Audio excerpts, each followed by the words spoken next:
En las sombras de la historia acechan relatos que desafían nuestra comprensión de la naturaleza humana. Historias de oscuridad, de obsesión y de actos que nos obligan a cuestionar los límites de la cordura. Hoy nos adentraremos en uno de esos abismos. El 19 de febrero de 1984, Gloria Ramírez ingresó en el Hospital General Riverside, en California. Sufría una acelerada insuficiencia respiratoria y cardíaca. Lo que sucedió después desafiaría la lógica y sembraría el pánico en la comunidad médica. ¿Qué misterio envolvía a Gloria Ramírez? Mientras el personal médico intentaba desesperadamente estabilizarla, comenzaron a manifestarse síntomas inexplicables. Un olor extraño, descrito como afrutado y similar al ajo, emanaba de su cuerpo. Las enfermeras comenzaron a desmayarse, una tras otra, presas de náuseas y dificultades respiratorias. ¿Una enfermedad desconocida? ¿Un ataque químico? El desconcierto se apoderó del hospital. En total, 23 personas se enfermaron. 5 de ellas requirieron hospitalización. Gloria Ramírez fue declarada muerta esa misma noche, pero su legado de misterio apenas comenzaba. La autopsia se convirtió en una pesadilla logística. El equipo forense, ataviado con trajes de protección biológica, intentaba desentrañar la causa de la muerte, pero las anomalías persistían. La sangre de Ramírez presentaba partículas extrañas y un nivel inusualmente alto de dimetilsulfona. ¿Qué secreto ocultaba su sangre? Las teorías conspirativas florecieron. Se habló de envenenamiento, de experimentos secretos del gobierno, incluso de fenómenos paranormales. La verdad, sin embargo, era mucho más prosaica, aunque no menos inquietante. Tras una exhaustiva investigación, los científicos llegaron a una conclusión. Gloria Ramírez se había estado aplicando un ungüento para el dolor que contenía dimetilsulfóxido. Esta sustancia, al descomponerse en su organismo, pudo haber generado dimetilsulfona y, en condiciones específicas, dimetilsulfato, un gas venenoso. Una explicación racional, sí, pero que no disipa por completo la atmósfera de misterio que rodea el caso. ¿Fue realmente un accidente? ¿O hubo algo más? Algo que la ciencia no puede explicar. ¿En la muerte de Gloria Ramírez? A día de hoy, el caso de la mujer tóxica sigue siendo un recordatorio de que, a veces, la verdad puede ser tan extraña y perturbadora como la ficción más oscura, y que, incluso en la era de la ciencia, existen enigmas que desafían nuestra comprensión. Enigmas que nos recuerdan que, en el corazón de la realidad, siempre acecha una sombra de lo inexplicable. En el corazón de la apacible campiña inglesa, donde los campos verdes se extienden hasta donde alcanza la vista y la niebla matutina se aferra a los valles como un sudario fantasmal, se esconde una historia que desafía la lógica y perturba el alma. ¿Qué secretos oscuros pueden acechar bajo la superficie de una comunidad aparentemente idílica? Retrocedamos hasta el verano de 1974. Un calor sofocante se había apoderado del condado de Shropshire, secando la tierra y tensando los nervios de sus habitantes. Fue entonces cuando, en las afueras del pequeño pueblo de West Mercia, comenzaron a suceder cosas extrañas. Primero, fueron los animales, ganado mutilado, encontrado sin una gota de sangre, con incisiones precisas que desafiaban cualquier explicación racional. Los granjeros, hombres curtidos por el sol y acostumbrados a los ciclos de la vida y la muerte, se estremecían ante la visión de sus preciadas reses, convertidas en macabros espectáculos. ¿Qué fuerza invisible era capaz de tal atrocidad? Luego, los avistamientos. Luces extrañas en el cielo nocturno, descritas por testigos como esferas brillantes que se movían con una agilidad antinatural. Algunos hablaban de figuras sombrías acechando en los bosques, seres de forma humanoide, pero de una presencia innegablemente alienígena. La histeria colectiva comenzaba a apoderarse de West Mercia. ¿Eran simples fantasías alimentadas por el miedo, o algo más siniestro se cernía sobre ellos?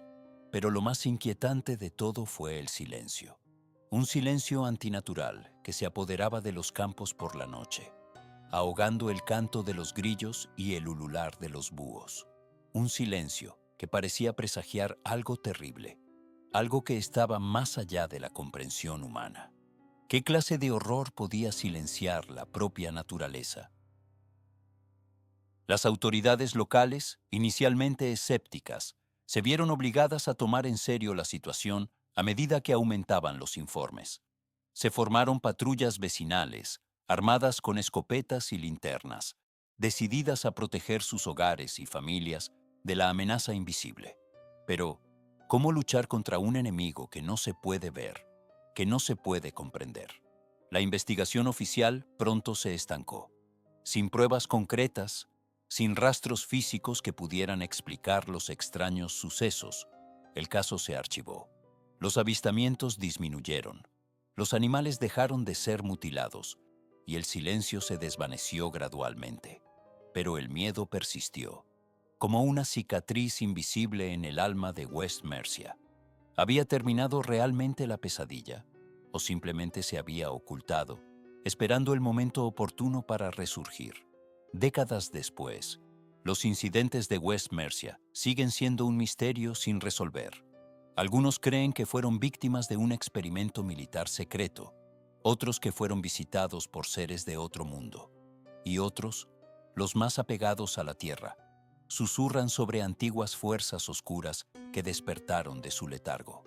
¿Cuál es la verdad detrás de los extraños sucesos de 1974? Quizás nunca lo sepamos, pero una cosa es segura.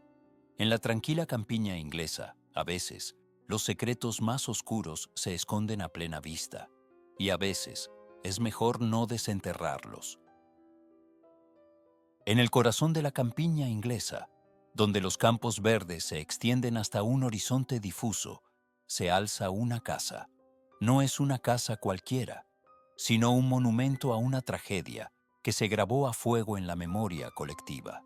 ¿Qué secretos oscuros se esconden tras sus muros de piedra? Nos adentraremos en la historia de la familia Coverdale, una saga marcada por la ambición, la locura y un horror inimaginable. Retrocedemos hasta el año 1989, cuando los Coverdale se mudaron a la mansión, buscando un nuevo comienzo. John, el patriarca, un hombre de negocios exitoso, anhelaba un refugio para su esposa, Sarah, y sus dos hijos, Emily y Thomas. Lo que no sabían era que la casa ya albergaba un inquilino invisible, una presencia maligna que esperaba pacientemente su oportunidad. Los primeros meses transcurrieron con normalidad. La familia se adaptó a su nuevo hogar, explorando los vastos jardines y las habitaciones laberínticas. Pero pronto, pequeñas anomalías comenzaron a manifestarse. Objetos que cambiaban de lugar, susurros en la noche, sombras que se movían en el rabillo del ojo. Sarah, la más sensible de la familia, fue la primera en sentir que algo no estaba bien. ¿Eran solo producto de su imaginación o había algo más en juego? La situación se deterioró rápidamente. Emily, la hija mayor, comenzó a tener pesadillas vívidas, sueños plagados de figuras grotescas y voces amenazantes. Thomas, el hijo menor, se aisló, hablando con un amigo imaginario al que llamaba el hombre pálido. John, escéptico por naturaleza, intentaba racionalizar los eventos, atribuyéndolos al estrés y la fatiga. Pero incluso él, un hombre de lógica y razón, comenzó a sentir un escalofrío inexplicable en la columna vertebral. ¿Hasta dónde llegaría esta pesadilla? Una noche de tormenta, cuando los vientos aullaban y la lluvia golpeaba las ventanas, el horror alcanzó su punto álgido. Sarah, presa del pánico, despertó a John, afirmando haber visto una figura espectral en el pasillo. John, armado con una linterna, investigó, encontrando solo silencio y oscuridad. Pero al regresar a la habitación, descubrió a Sarah en un estado catatónico, con los ojos fijos en el techo, murmurando incoherencias. ¿Qué vio Sara esa noche que la dejó tan traumatizada? Los días siguientes fueron un torbellino de confusión y desesperación. Sara fue internada en un hospital psiquiátrico, diagnosticada con un trastorno mental severo. Emily y Thomas fueron enviados a vivir con sus abuelos. John, devastado y solo, se quedó en la mansión, decidido a descubrir la verdad detrás de los eventos que habían destrozado a su familia. ¿Podría un hombre solo enfrentarse a una fuerza tan oscura? En su búsqueda, John descubrió la historia macabra de la casa. Aparentemente, en el siglo XIX, la mansión había sido el escenario de un asesinato brutal. Un hombre, consumido por los celos, había asesinado a su esposa y a sus hijos antes de quitarse la vida. Se decía que sus espíritus atormentados aún vagaban por los pasillos, buscando venganza. ¿Era esta la explicación de los horrores que habían sufrido los Coverdale? John, impulsado por la desesperación y la culpa, decidió realizar un ritual de exorcismo con la esperanza de liberar a la casa de su maldición. Pero en lugar de apaciguar a los espíritus, el ritual solo logró enfurecerlos. La mansión se convirtió en un infierno viviente, con fenómenos paranormales que se intensificaron hasta niveles inimaginables. ¿Qué precio tendría que pagar John por su osadía? En la noche más oscura de su vida, John se enfrentó a la entidad maligna que había atormentado a su familia. En un enfrentamiento aterrador, luchó por su cordura y su vida, pero al final fue superado. Su cuerpo fue encontrado a la mañana siguiente, en el sótano de la casa, con una expresión de terror grabada en su rostro. La mansión Coverdale quedó abandonada, un monumento a la locura y la muerte. ¿Quién se atreverá a desafiar los secretos que aún residen en su interior?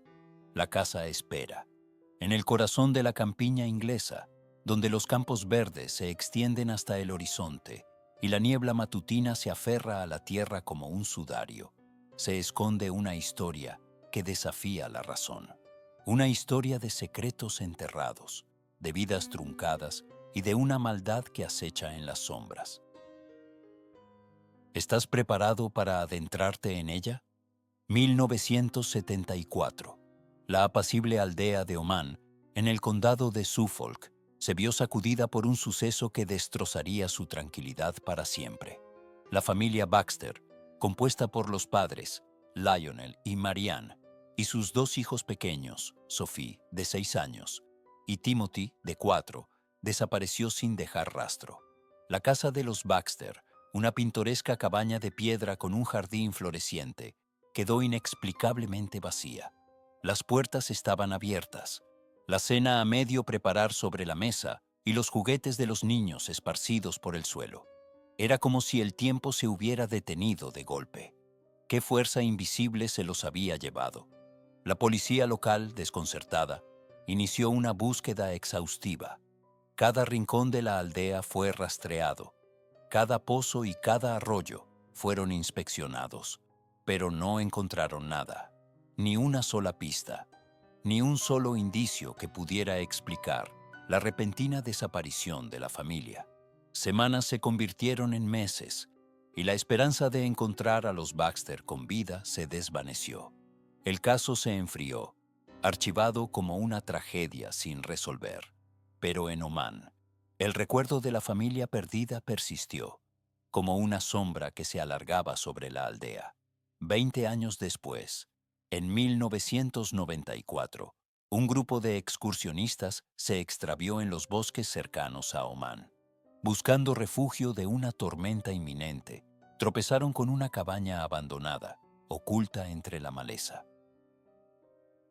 Al entrar, descubrieron algo que helaría la sangre a cualquiera.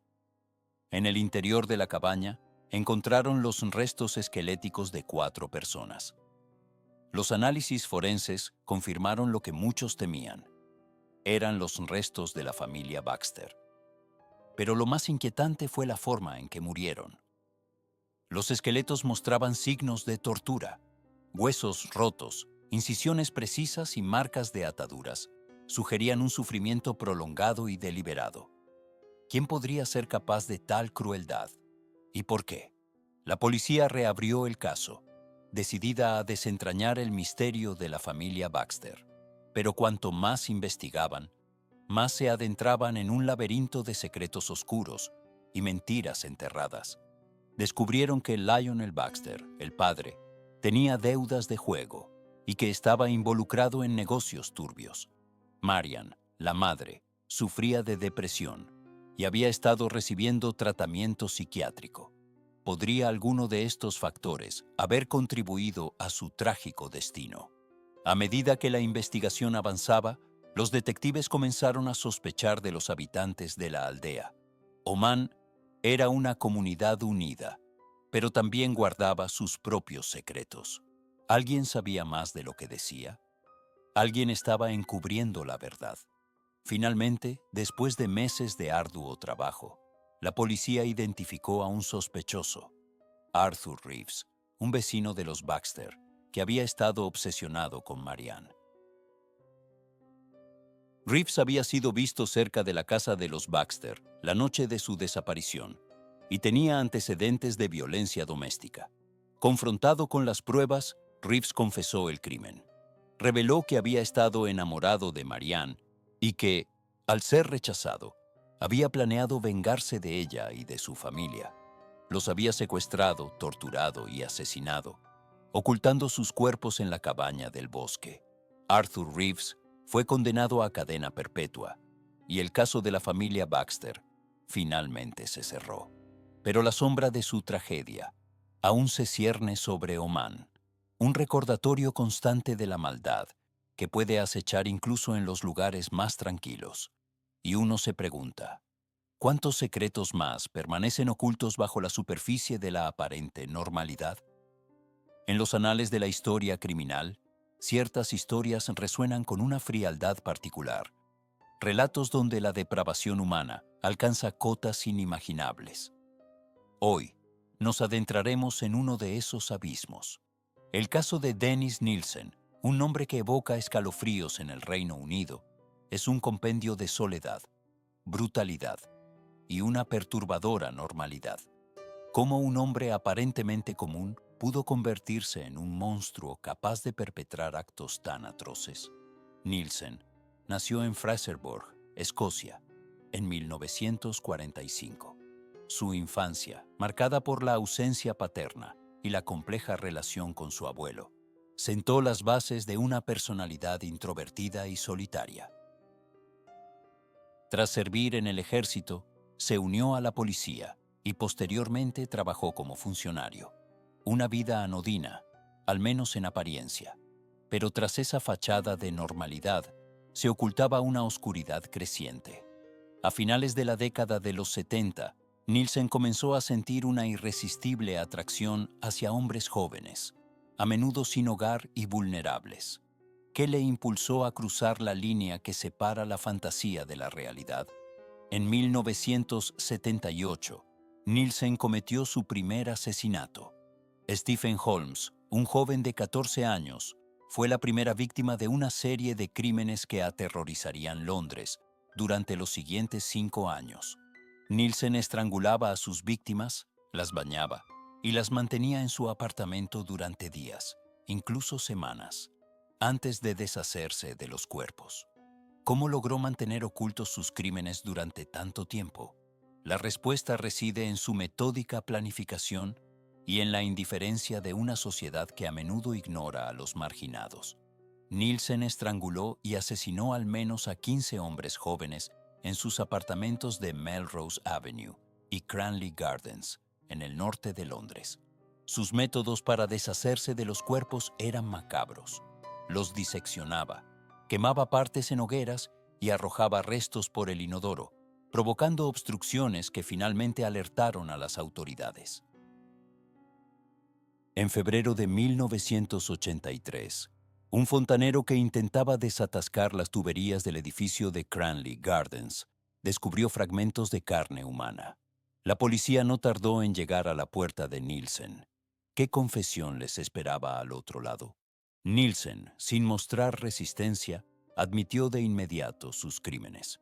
«Creo que tengo 23 o 24», dijo a los agentes aunque la cifra real de víctimas nunca se confirmó con certeza. Durante el juicio, Nielsen se declaró no culpable por demencia, pero el jurado lo declaró culpable de 6 cargos de asesinato y 2 de intento de asesinato. Fue sentenciado a cadena perpetua.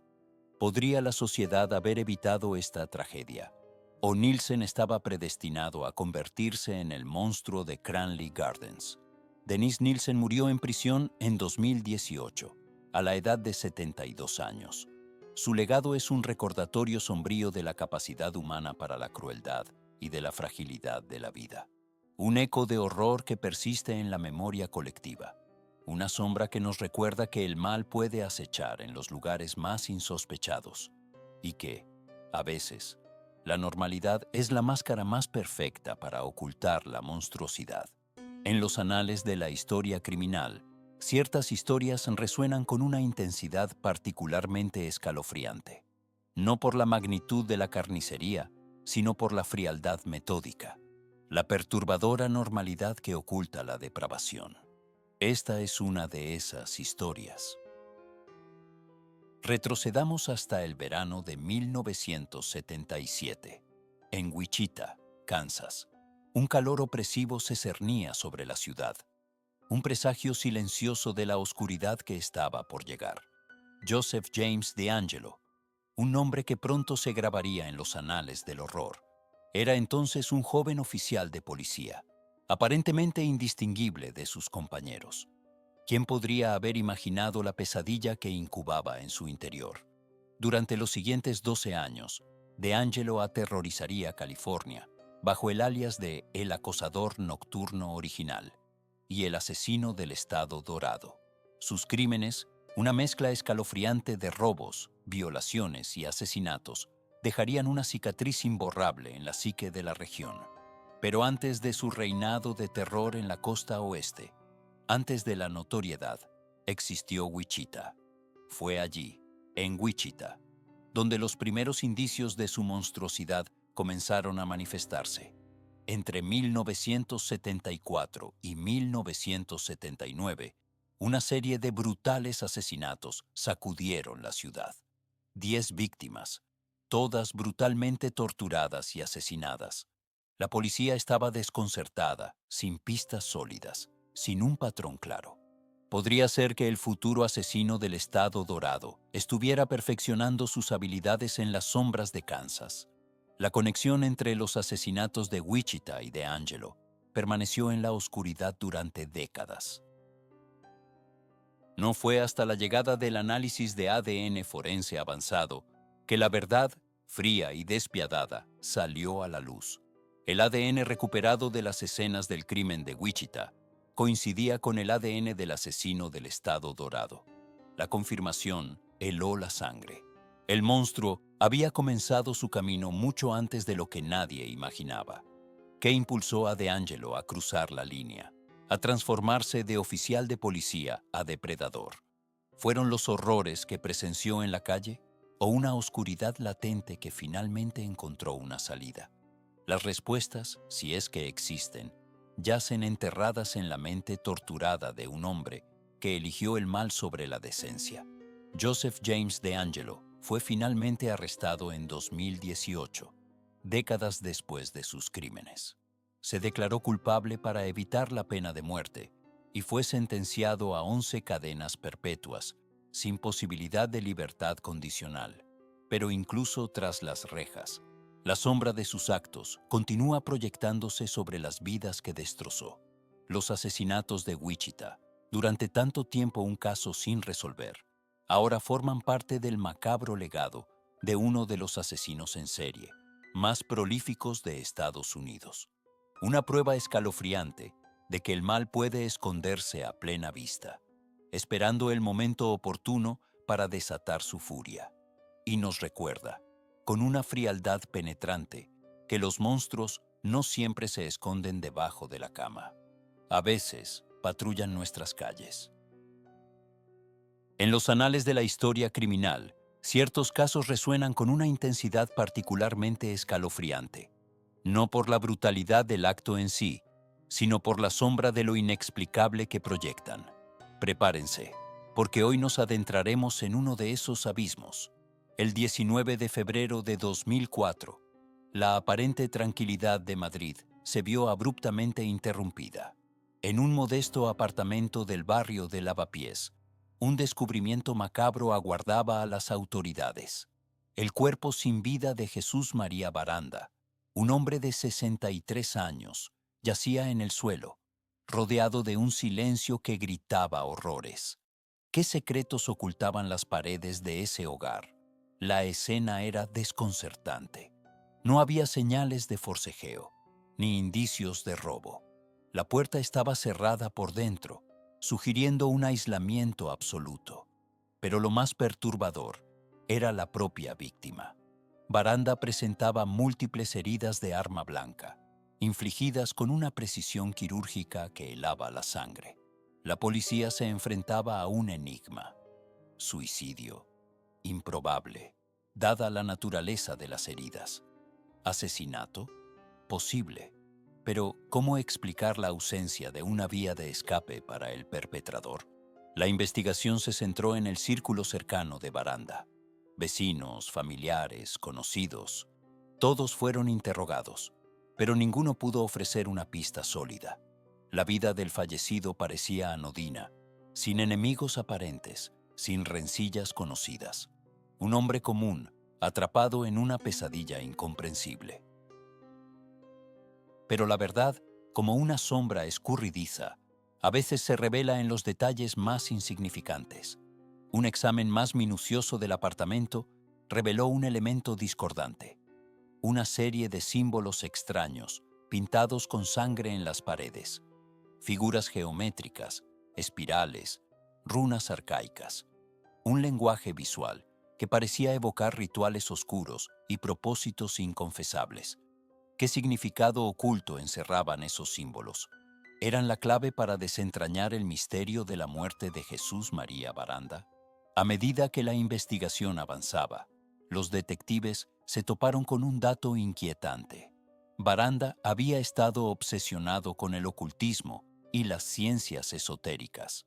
Libros prohibidos, grimorios antiguos, tratados sobre demonología. Su biblioteca era un compendio de saberes prohibidos, un laberinto de conocimiento peligroso. ¿Había Baranda invocado fuerzas que no podía controlar? ¿Se había convertido en víctima de sus propias obsesiones? El caso de Jesús María Baranda quedó sin resolver. Las autoridades nunca pudieron identificar a un sospechoso, ni determinar con certeza las circunstancias de su muerte. El expediente se cerró, archivado en las profundidades de la burocracia policial. Pero la pregunta persiste: ¿fue Baranda víctima de un asesino invisible, movido por motivos inescrutables? ¿O fue su propia curiosidad la que lo condujo a un abismo sin retorno? En el silencio de aquel apartamento en Lavapiés, aún resuena el eco de un misterio que desafía toda lógica. Un recordatorio sombrío de que, a veces, las respuestas más aterradoras se encuentran en los lugares más insospechados, y que hay puertas que, una vez abiertas, jamás pueden volver a cerrarse. En los anales de la historia criminal, ciertas historias resuenan con una frialdad particular, relatos donde la depravación humana alcanza cotas inimaginables. Hoy, nos adentraremos en uno de esos abismos. En el corazón de la campiña inglesa, un pequeño pueblo llamado Epping se preparaba para recibir el nuevo milenio. Era el año 2000. Nadie sospechaba que, tras la fachada de normalidad, se incubaba un horror que sacudiría los cimientos de la comunidad. June y Roy Titchener, un matrimonio aparentemente normal, regentaban una granja en las afueras del pueblo. Llevaban una vida tranquila, dedicada al campo y a sus animales. Pero tras esa fachada bucólica, se ocultaba una realidad siniestra. Roy, un hombre corpulento y de mirada turbia, ejercía un control absoluto sobre June, una mujer de apariencia frágil y sumisa. ¿Qué secretos se escondían tras los muros de la granja? La verdad comenzó a desvelarse cuando, en el año 2002, la policía recibió una denuncia anónima. La carta, escrita con trazos temblorosos, acusaba a Roy Titchener de abusos y maltratos hacia su esposa.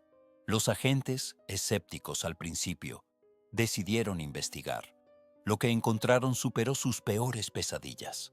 En el sótano de la granja, oculto tras una pared falsa, descubrieron una cámara de tortura.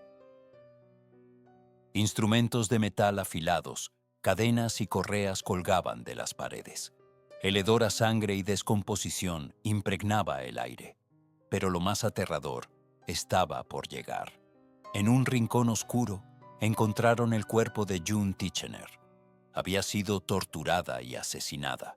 Su rostro, desfigurado por el sufrimiento, era un testimonio mudo del horror que había vivido. Pero la historia no terminaba ahí. La investigación reveló que June no era la única víctima de Roy Titchener. Durante años, había secuestrado y torturado a varias mujeres en su granja. Algunas habían logrado escapar, pero otras habían corrido la misma suerte que June. Roy Titchener fue arrestado y juzgado por sus crímenes. Fue declarado culpable de asesinato y tortura, y condenado a cadena perpetua. Su granja, escenario de horrores indescriptibles, fue demolida.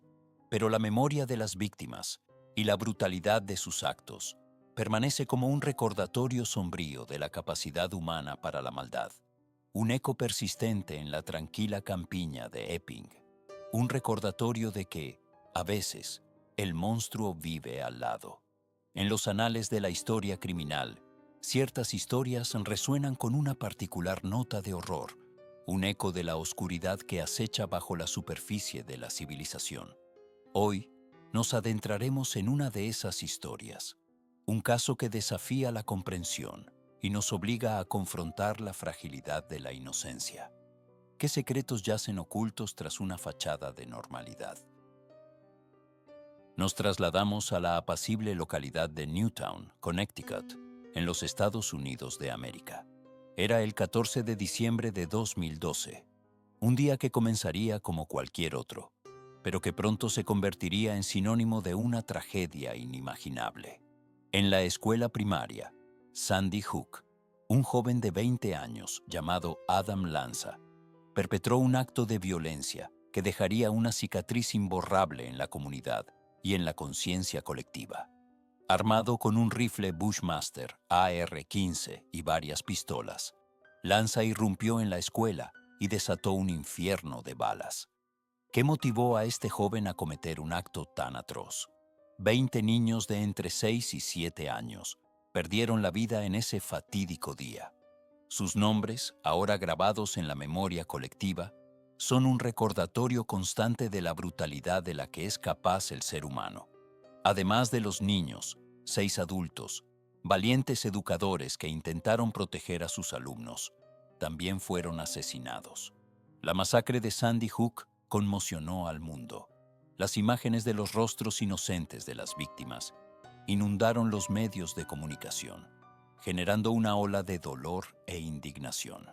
La pregunta que resonaba en todas partes era: ¿cómo pudo suceder algo así? ¿Podría haberse evitado esta tragedia? Las investigaciones posteriores revelaron una perturbadora imagen de Adam Lanza, un joven con problemas de salud mental, aislado y obsesionado con la violencia. Se descubrió que tenía un historial de ansiedad y depresión y que había sido diagnosticado con síndrome de Asperger.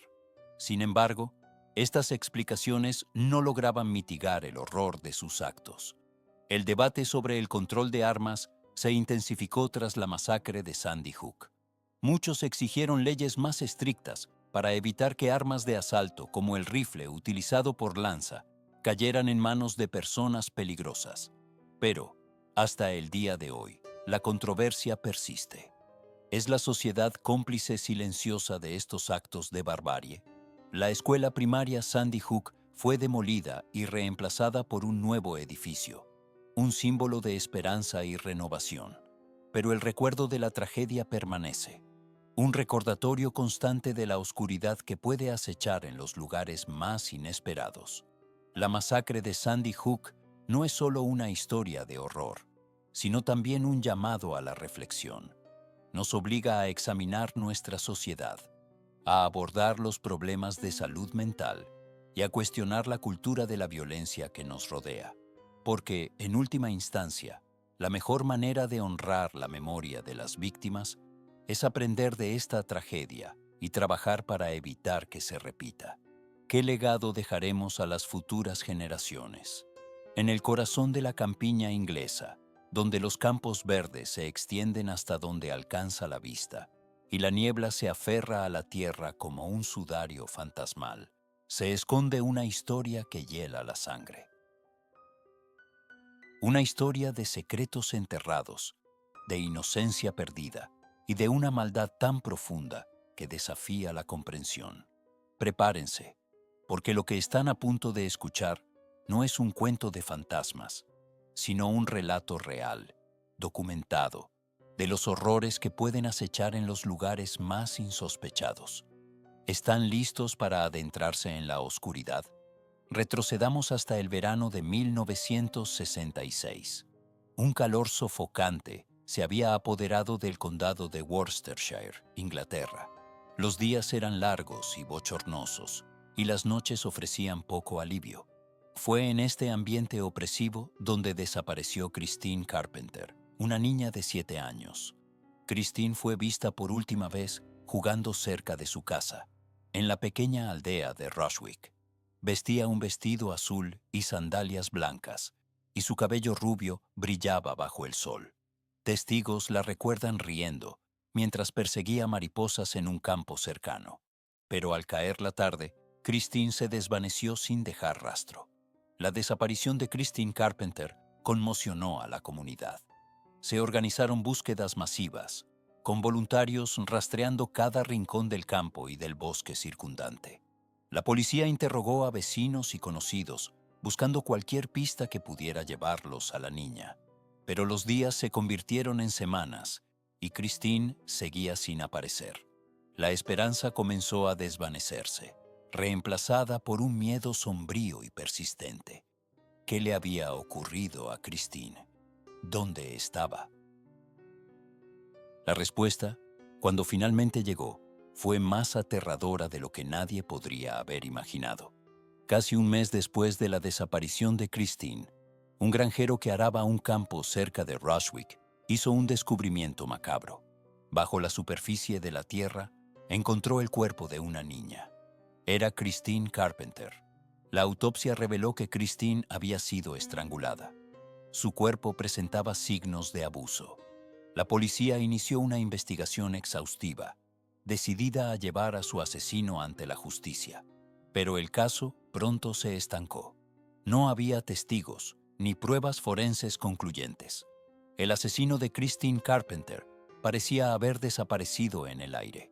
Pasaron los años, y el caso de Christine Carpenter se convirtió en una leyenda oscura en Rushwick. La gente hablaba en voz baja sobre la niña desaparecida, recordando su sonrisa y su alegría, pero el miedo permanecía, como una sombra que se negaba a desaparecer. ¿Podría el asesino de Christine seguir acechando en la comunidad, esperando su próxima víctima? En 1970, 4 años después del asesinato de Christine, la policía recibió una carta anónima. El autor afirmaba ser el asesino de Christine Carpenter. La carta contenía detalles del crimen que solo el asesino podría conocer. La policía creyó que finalmente tenían una pista sólida. La carta anónima condujo a la detención de Nilsson, un hombre que vivía cerca de Rushwick. Nilsson era un hombre solitario y reservado, con un historial de problemas mentales. Durante el interrogatorio, Nilsson confesó haber asesinado a Christine Carpenter. Describió cómo la había atraído a un campo, la había estrangulado y había enterrado su cuerpo. Nilsson fue juzgado y declarado culpable del asesinato de Christine Carpenter. Fue sentenciado a cadena perpetua. La comunidad de Rushwick respiró aliviada. El asesino de Christine finalmente había sido llevado ante la justicia, pero la tranquilidad no duraría mucho. Años más tarde, surgieron dudas sobre la culpabilidad de Nilsson. Algunos investigadores creían que había confesado falsamente el crimen, presionado por la policía. Otros señalaron que la carta anónima contenía errores y contradicciones. ¿Era posible que Nilsson fuera inocente? ¿Que el verdadero asesino de Christine Carpenter siguiera libre? El caso de Christine Carpenter sigue siendo un misterio sin resolver.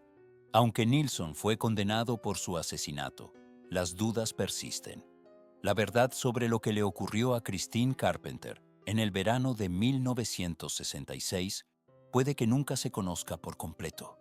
Y quizás en algunos rincones oscuros de Rushwick, el eco de su risa aún se puede escuchar en las noches de verano. Un recordatorio constante de la inocencia perdida y del mal que puede acechar en los lugares más inesperados. Un mal que, tal vez, aún no ha sido erradicado por completo. En el corazón de la campiña inglesa, donde los campos verdes se extienden hasta donde alcanza la vista y la niebla matutina se aferra a la tierra como un sudario, se esconde una historia que desafía la razón. Una historia de obsesión, de secretos enterrados y de una maldad que floreció en el silencio. Nos trasladamos a la apacible aldea de Epping, en Essex, un lugar donde el tiempo parecía transcurrir a un ritmo más lento, donde los vecinos se conocían por su nombre y donde la puerta de una casa rara vez se cerraba con llave. Pero tras esta fachada de normalidad, se ocultaba una oscuridad que pronto emergería para perturbar la tranquilidad de sus habitantes. ¿Qué secretos acechaban bajo la superficie de esta comunidad aparentemente idílica?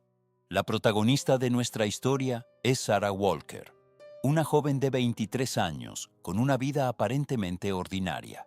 Trabajaba como bibliotecaria en el pueblo, un trabajo tranquilo que le permitía sumergirse en mundos de ficción, lejos de la monotonía de su día a día.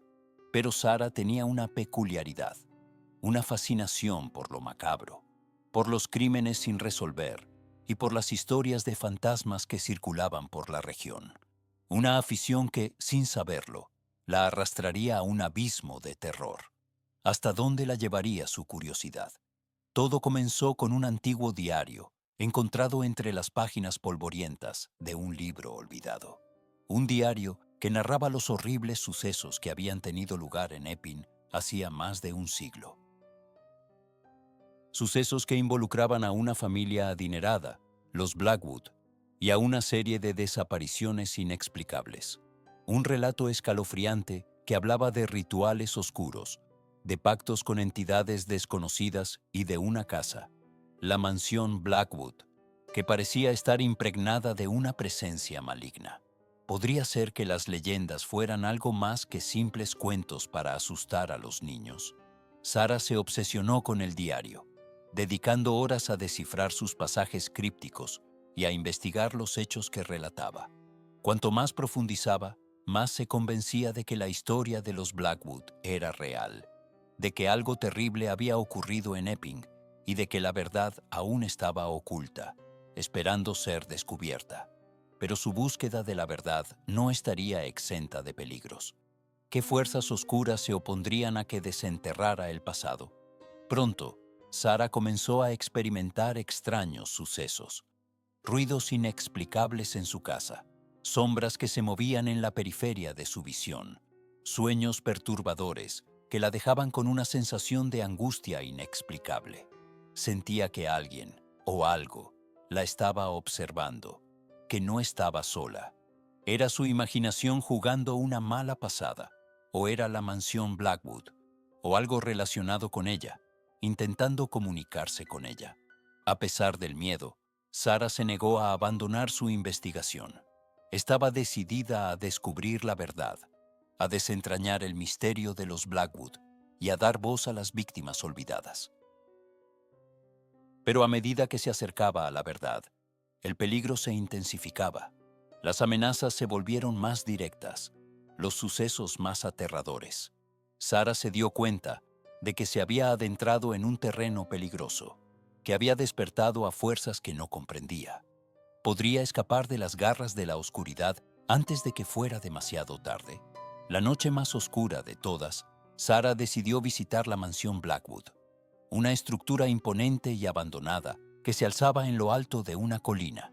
dominando el paisaje con su presencia amenazante. La mansión, que había estado deshabitada durante décadas, tenía una reputación siniestra. Se decía que estaba embrujada, que los espíritus de los Blackwood aún vagaban por sus pasillos, atormentados por los horrores que habían presenciado. ¿Qué la esperaba en el interior de esas paredes derruidas? Al entrar en la mansión, Sara sintió una oleada de frío que le caló hasta los huesos. El aire estaba cargado de una energía opresiva, de una sensación de maldad palpable. A medida que avanzaba por los pasillos oscuros y polvorientos, escuchaba susurros indistinguibles, veía sombras que se movían a su alrededor. La mansión parecía estar viva, observándola, esperando el momento oportuno para atraparla. ¿Sería capaz de sobrevivir a la noche en la mansión Blackwood? En el corazón de la mansión, Sara descubrió una habitación oculta, un santuario donde los Blackwood habían llevado a cabo sus rituales oscuros. En el centro de la habitación encontró un altar cubierto de símbolos extraños y un libro antiguo, encuadernado en piel humana. Al abrir el libro, Sara comprendió la magnitud del horror que había tenido lugar en Epping. Los Blackwood no eran simplemente una familia adinerada, eran adoradores de una entidad maligna, seres que habían sacrificado vidas humanas para obtener poder y riqueza. ¿Qué precio tendría el conocimiento que ahora poseía? Mientras leía las páginas del libro, Sara sintió una presencia detrás de ella. Se giró y vio una figura oscura, espectral, que se acercaba lentamente. Era uno de los Blackwood, un espíritu atormentado que buscaba venganza por la profanación de su santuario. Sara intentó huir, pero la figura la atrapó, sumiéndola en una oscuridad eterna. ¿Sería ella la última víctima de la mansión Blackwood? La aldea de Epping nunca volvió a ser la misma. La historia de Sara Walker se convirtió en una leyenda, una advertencia para aquellos que se atreven a desenterrar el pasado. La mansión Blackwood permanece en lo alto de la colina, un monumento a la maldad y un recordatorio de que algunos secretos es mejor dejarlos enterrados. Y en las noches de luna llena, se dice que se pueden escuchar los susurros de Sara, atrapada para siempre en las paredes de la mansión, un eco constante de un horror que nunca desaparecerá por completo. ¿Quién será el próximo en escuchar su llamada?